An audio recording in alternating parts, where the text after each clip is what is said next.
10 motivos, mas eu dei uma cortada por causa do tempo. Acontece. E, cara, lista é um pouco lento, né? Então, vamos abraçar e... Quem lê BuzzFeed todo dia? Tá lá no trabalho, o chefe passa atrás, dá um alt-tab, volta, pois é. Vocês não vão acreditar no número 6. Só para me apresentar, se eu for uma pessoa educada, eu sou developer no Fleet, que é a maior plataforma de car sharing da Hemisfério Sul. E eu sou embaixadora do Tech Innovation Challenge, então, que é um projeto para incentivar meninas no empreendedorismo, etc. Antes de eu começar, eu queria passar esse vídeo, porque eu acho esse vídeo sensacional. E eu não sei de quem já viu isso, mas...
Ok.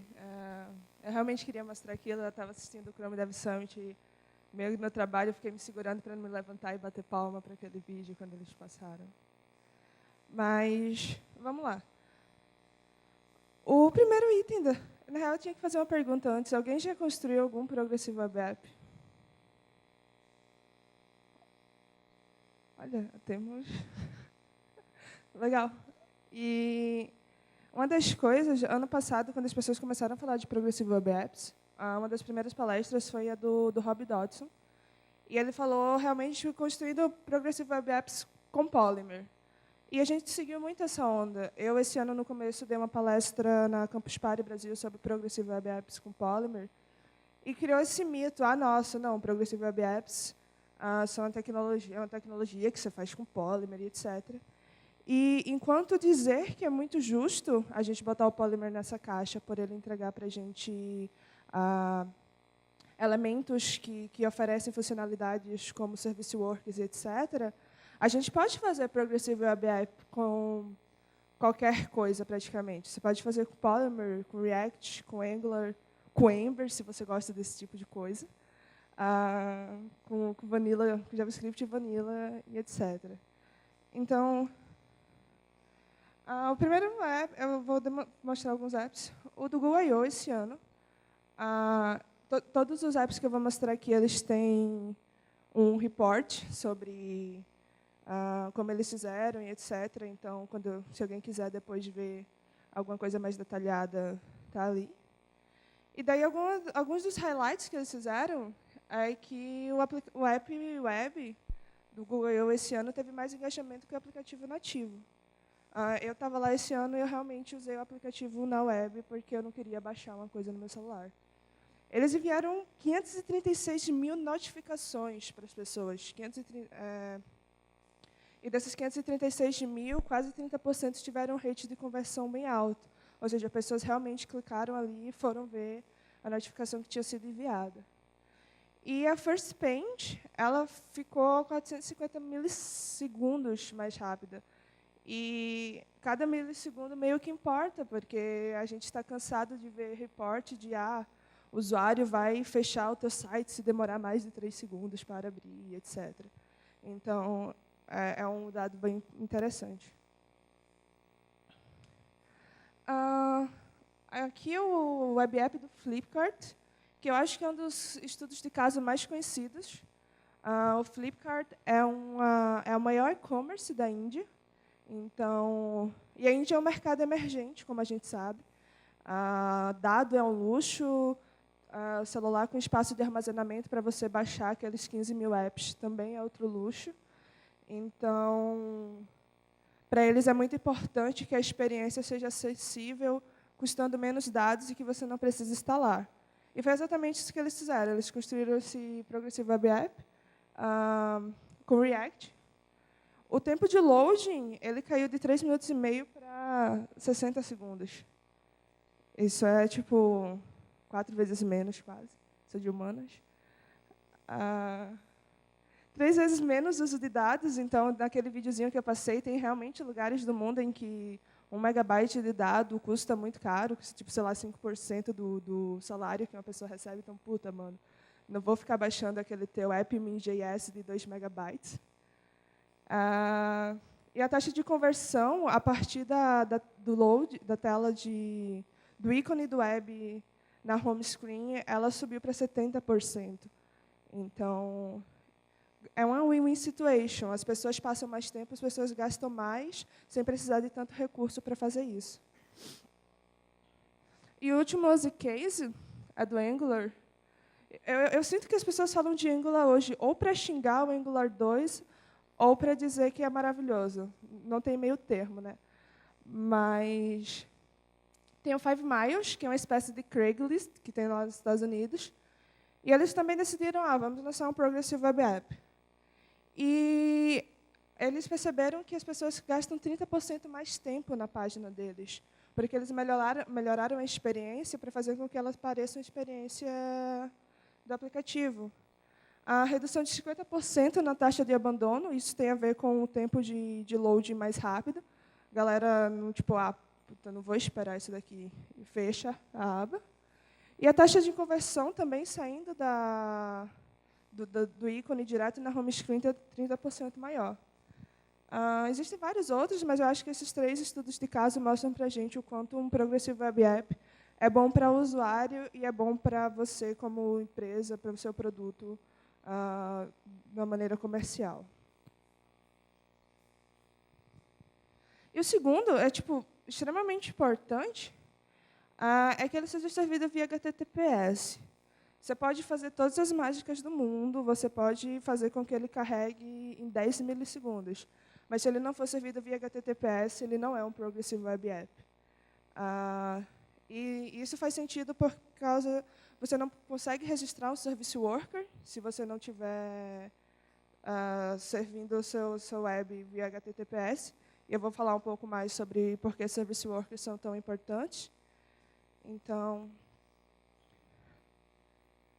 tem essa pessoa. Alguém conhece essa pessoa? Acho que o Jaidson conhece, o Beto conhece. O Joselito, ele tem um blog muito legal. E ele fez esse post aqui. Eu não vou ensinar como que você gera um SSL, mas no blog dele tem um post como você gerar um certificado de graça sem tocar na linha de comando. Então, Lazy Developers for the win.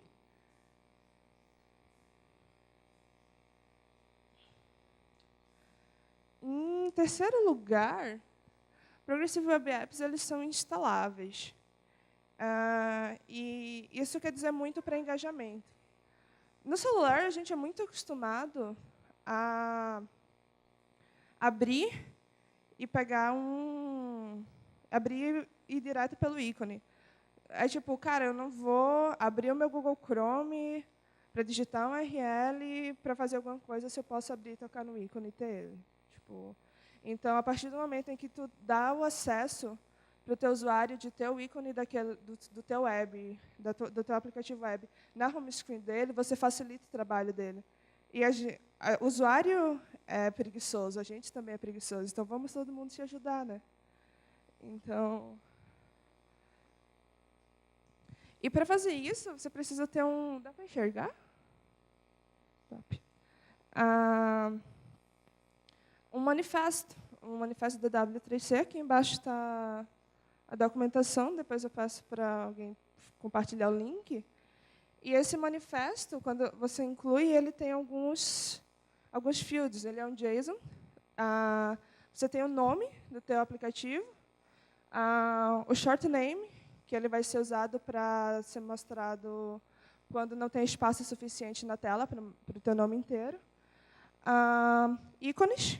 Então, o ícone que vai ficar no atalho e também o ícone que vai aparecer na splash screen, on load.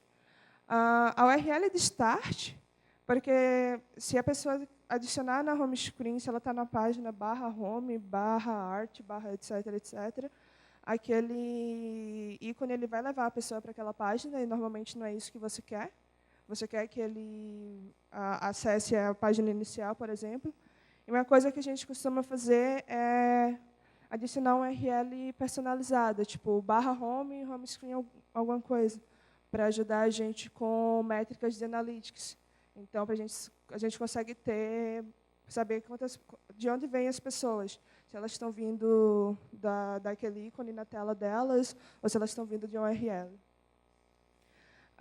O display, que é a maneira como a gente quer que ele seja mostrado, se a gente quer orientação por traits, se a gente quer orientação padrão. A cor do tema, que é aquela corzinha bonitinha ali do Android, do Material Design. E tem muitas coisas também que a gente consegue adicionar. A gente consegue adicionar a descrição daquele aplicativo, a gente consegue adicionar aplicativos relacionados, então a gente consegue fazer um link para a Store no Google Play, na App Store. E o resultado é isso aí. Eu especifiquei o link lá, eu especifiquei o ícone, então o ícone está lá, eu especifiquei o nome. E quando eu clico, ele me dá esse splash screen, onde a cor do fundo é a background color que eu passei. Normalmente, se você não passou uma background color, ele vai pegar a background color que tu especifica no teu arquivo CSS principal. Só que, às vezes, você não tem a comunicação direta entre o ícone, você ainda não conseguiu carregar inteiro o teu CSS principal, então ter aquilo ajuda você a ter um fallback seguro. O ícone também ele aparece lá, e ali embaixo aparece o nome, que é o short name que eu provi lá no meu manifest JSON. E quem já entrou em algum site, algum web app, e apareceu esse bannerzinho assim? Para ele aparecer, existem 4 requisitos mínimos. Você precisa, obviamente, ter um manifesto do web app válido. Você precisa que ele esteja servido via HTTPS, porque você precisa ter registrado um service worker válido também. Para registrar o service worker, você precisa estar servindo via HTTPS. E o site ele precisa ser visitado ao menos 2 vezes, no intervalo mínimo de 5 minutos entre cada visita. É uma coisa que as especificações do Chrome ainda estão considerando, se elas vão continuar assim, mas hoje em dia é realmente desse jeito. Pode ser que ano que vem, ou em alguma próxima release, ele apareça de primeira, se for interessante o suficiente. Então, são esses 4 requerimentos básicos para aparecer esse App Style Banner no load do teu usuário. Quarto, Progressive Web Apps funcionam offline. E, cara, alguém mais... Tipo, eu adoro o jogo do dinossauro, mas eu odeio ver o jogo do dinossauro, porque me lembra que eu não tenho internet. Inclusive, hoje eu estava vindo para cá, eu tentei vir a pé, uma missão não muito bem sucedida, porque eu fiquei sem internet, eu não conseguia achar a localização do mapa. Então, ficar offline é muito ruim. E a gente tem um mercado razoável de 4G, mas existem lugares que não. E, mesmo assim, tendo um mercado razoável, dado é muito caro e, às vezes, você não tem sinal. Então, faço de tudo para não ir offline. E daí, Dá para enxergar também? Eu posso, para eu conseguir servir coisas offline para o meu usuário, eu preciso registrar um service worker. Então, se eu tenho, eu adiciono esse snippet de código na minha main.js ou dentro do meu próprio index, e eu busco se tem o service worker ou não, porque se ele não tiver suporte a service worker, eu não posso fazer nada. Mas se ele tiver, eu consigo registrar um service worker válido, e com ele eu consigo passar várias coisas. Eu consigo interceptar requests, trabalhar com a Fetch API e também fazer cache. E daí eu registrei esse arquivo, o sw.js, e no meu sw.js, que é o arquivo do meu service worker, eu vou designar o nome do cache. Eu passo uma lista de URLs que eu quero cachear, ou seja, eu quero cachear o index HTML, porque para o meu web app ser considerado progressivo, ao menos o index HTML tem que retornar um 200, mesmo se eu estiver offline. Então, esse é um requerimento básico. E daí eu quero cachear o CSS e o JavaScript também básicos. E daí eu adiciono um event listener para o install, que ele vai acontecer se o service worker for válido. E daí eu espero até abrir o cache e cacheio as URLs que eu pedi para ele cachear. Então, aí, a partir daí, eu já tenho adicionado esses arquivos no cache quando o usuário navega. E daí que eu tenho um event listener para o fetch, e toda vez que quando eu faço a requisição, o que ele vai fazer? Ele vai ver se aquilo que eu fiz a requisição já está cacheado, e daí ele vai servir o que está cacheado, ao invés de buscar no servidor um conteúdo novo. Então, eu não vou buscar na internet, como eu tenho aquilo salvo, e isso dá para a gente performance offline, e também ajuda a gente com algumas outras coisas, como, por exemplo, a arquitetura de App Shell, que eu tirei daqui porque dava uma palestra inteira só disso, que é basicamente a gente seguir e instalar da mesma forma que a gente visualiza um aplicativo. Hoje, se a gente abre um aplicativo, a gente vê primeiro a splash screen, depois a gente vê a casca dela, tipo a toolbar em cima e o menu, e depois que você tem o fade-in do conteúdo. Então, isso acontece basicamente porque o que eu só estou atualizando, o que eu só estou fazendo refresh, é de conteúdo. E é basicamente isso que eu consigo fazer aqui. Eu consigo cachear a toolbar, eu consigo cachear o menu e só buscar no servidor conteúdo.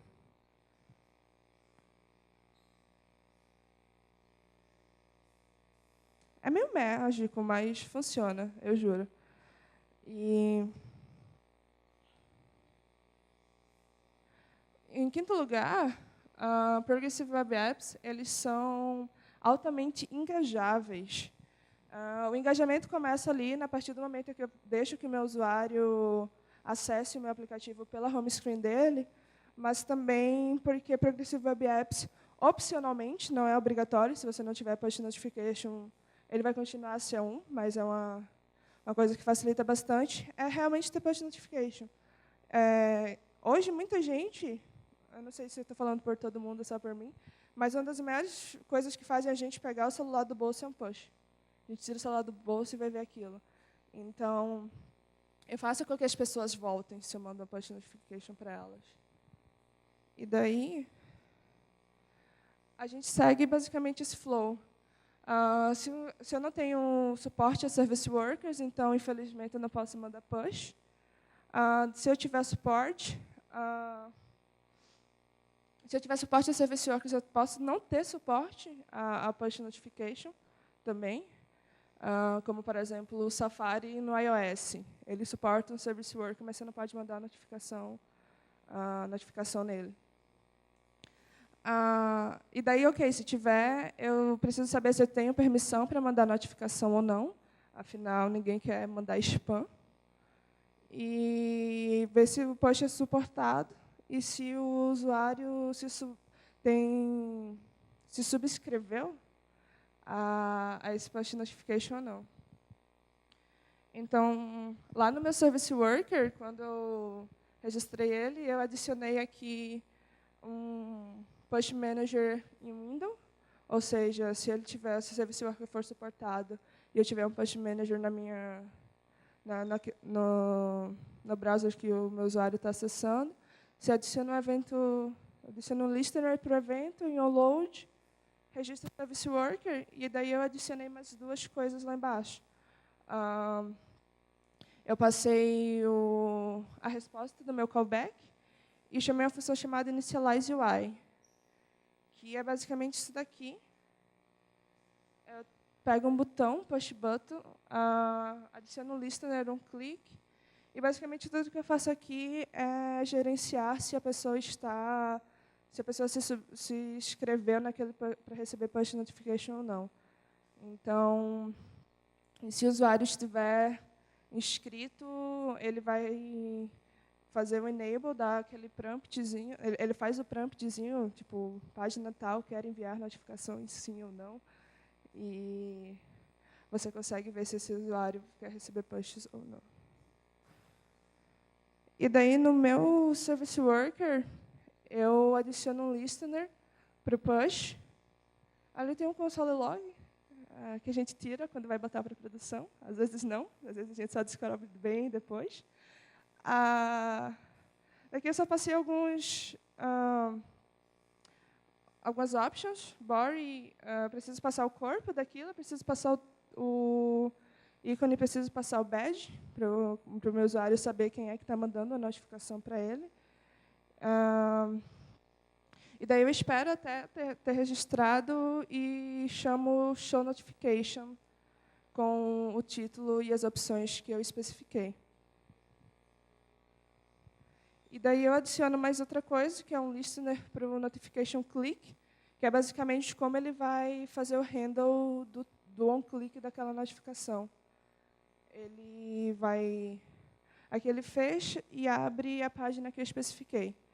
É claro que tipo, isso daqui é realmente todo em browser. Você não está no browser do usuário para ficar mandando os push notifications, mas é basicamente desse jeito que a gente consegue fazer um handle.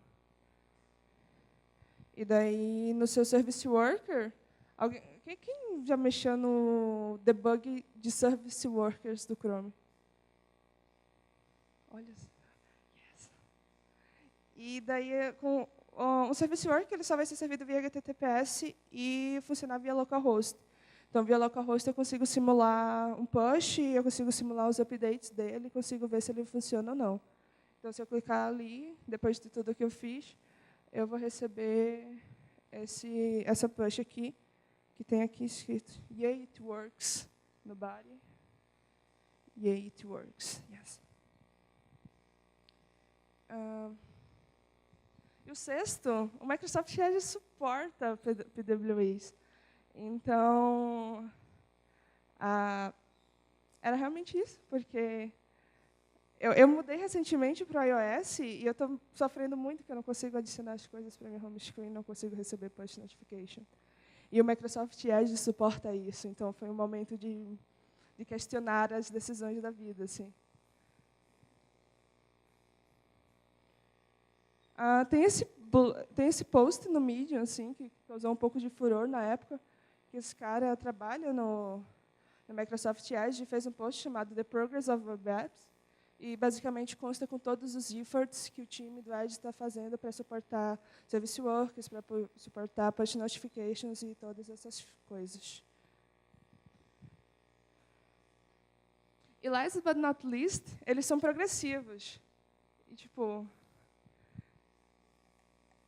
desculpa, mas que é uma coisa que as pessoas ficam um pouco em dúvida, que Progressive Web Apps, então eu tenho que fazer uma lista gigantesca, fazer um checklist, eu tenho que mandar push notification, eu tenho que fazer um handle offline, eu tenho que ser fresh, eu tenho que fazer background sync, eu tenho isso, isso e aquilo outro. E não é realmente isso, sabe? Progressive Web Apps, eles são um conceito, eles não são uma tecnologia, eles não são uma terminação.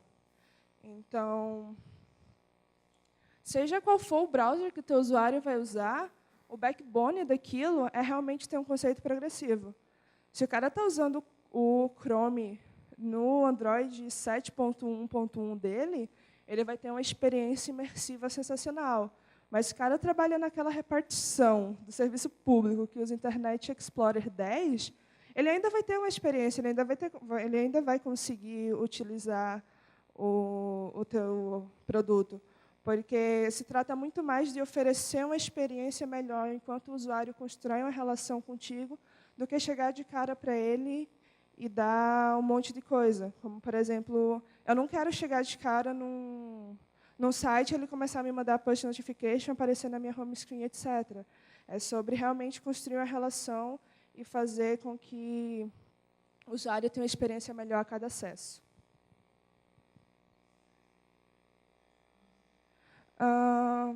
Esse daqui é só um resource. O Jake Archibald, que é um Dev Advocate do Chrome, tem esse site, chama Service Work Ready.